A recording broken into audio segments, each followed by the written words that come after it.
Rated M for mature.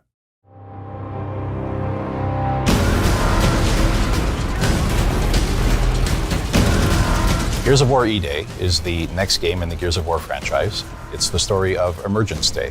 It's going back to the beginning, when the Locusts first come out of the ground and start attacking. It is also a game that has been built from the ground up on Unreal Engine 5 with all new art and all new systems to push visual fidelity to a level we've never achieved before. Gears of War is probably best known as an Xbox franchise, but the PC has always been a very important platform that we're using to bring the most we possibly can to the game. The PC community is incredibly important to us. I, myself, am a PC gamer. I've been making PC games for my entire career, and we've built this game with a PC mindset. We're trying to push a lot of technology, high detail geometry, heavily using nanite and lumen. We're going to be one of the first titles to use mega lights. Gears of War supports hardware, ray trace, lighting, shadows, and reflections. This shows up in so many different ways. A great example is our Pay and Save. This is an environment that has TVs that have dynamic lighting coming off them and bouncing off the scene. There's a lot of dynamic elements to the game. I think one of my favorite things is the tickers, watching them run through the level. You have this little glowing creature casting dynamic shadows all over the world, casting real-time global illumination, but don't watch them too long, they'll blow up on you. It's really noticeable on the muzzle flashes on our guns as you get this burst of flashing light and all the shadows that get cast off it. And we can have dynamic lights that sort of flicker. You can build this sense of tension and use lighting as a tool for visual storytelling and gameplay that we haven't been able to do before.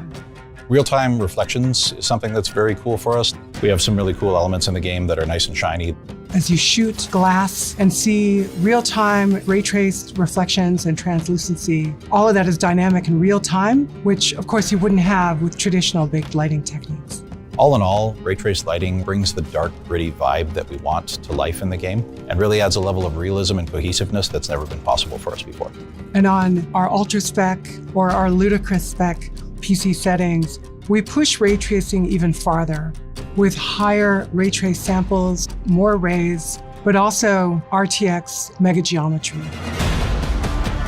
We're going to be the first Unreal Engine title to show RTX mega geometry in our game. This is really exciting because we're a very nanite-heavy title, but there's always been a bit of a discrepancy between what's available for us to happen at raster and what's available for us to happen when we're ray tracing. Mega geometry allows us to use the same level of detail that we're using for nanite as our ray tracing basis. It pushes the visual ray trace scene to a higher level than we can achieve with Unreal Engine's technologies out of the box. You see some of the examples of foliage or shadow detail that is just crisper and has more fine detail in that shadow. You definitely get a lot more detail in a lot of the rock surfaces. They look just a lot sharper and a lot more correct. And as well, things like barbed wire, things that were just not possible to represent with the amount of triangles that we had available to us, all of a sudden look really nice. Our environments are incredibly dense. We have 100 times the geometric detail in our game than anywhere else. And being able to work with NVIDIA and bring mega geometry to this game really is going to show what games are going to look like in the future. DLSS and other super sampling techniques really allow us as a developer to perform more advanced graphics techniques that just wouldn't be possible to do if we were working at full resolution. It's something that allows you to take a lower res image and then using machine learning is able to upsample that to a larger image without really sacrificing the quality. We also support dynamic multi-frame generation, allowing you to push to the highest frame rates possible. And it's so important that we tie this with Reflex. Reflex lowers latency and improves the responsiveness of our game. It's something we think is very important, especially in a multiplayer environment. We're a very competitive game. You want to make sure that you have your enemy in focus and your reticle over them at all times. We want a nice, smooth frame rate, and we want that ultra-responsive input latency. Customization is a huge part of why I play games on PC, and it's part of what we wanted to make sure we're delivering for E-Day players. If they care about HDR, if they care about frame rate versus resolution, we want all of that choice available for players. I'm an ultra-wide player. I have really pushed the team to make sure that we are showing up strongly there. We have full support for native 21:9, gameplay up to 32:9, and all of our cinematics are also real-time and are rendered in ultra-wide. Our benchmark is something that's very important to us. It was something that has always been used by reviewers for years after we ship, and it's something we hope will be that way again. This is a very technically ambitious title, and I think we're going to push hardware for years to come.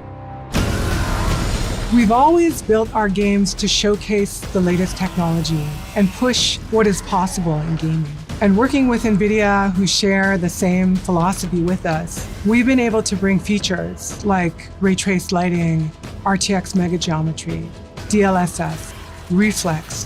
For players, this means delivering an experience that feels like they're playing a movie with the real-time performance that you expect in a high-end game.